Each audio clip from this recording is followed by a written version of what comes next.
ભગવાન તો મળશે, દરેક ને મળશે, મળતા રહેશે. માં એક જ વખત બેટા મળે, એક વખત મળે. એક વખત મળે. આજે 6 જણા દુખી થયા હા. કેમ કે મેલડી ને કઈ કહેવાનું થાય.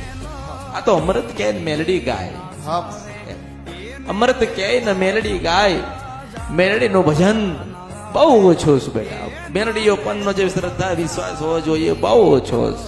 હા. મેલડીની લગ્ન લાગી હા. તો કોઈ બીજી લગ્ન લાગવી ના જોઈએ. હા તમે રામને પૂજો છો બરોબર છે, હનુમાનજીને પૂજો છો બરોબર છે, હા સાધુ મહાત્મા પૂજો છો વાત બરાબર છે, હા કથાએ કરો છો, હવન કરો છો, હોમ કરો છો, હા. શિવનું જ્ઞાન તમારી પાસે. પણ બેટા કળિયુગની અંદર હોય ને તો એનું નામ જગતજનની ભગવતી જોગમાયા ઉમા અને મેલડી કહેવાય. હા માં. હા માં. મેલડી એક એવી માતા છે, હા માં.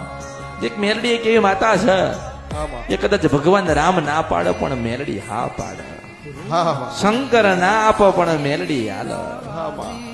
મેલડીના ભક્તોને મેલડી વગર ચાલે નહીં.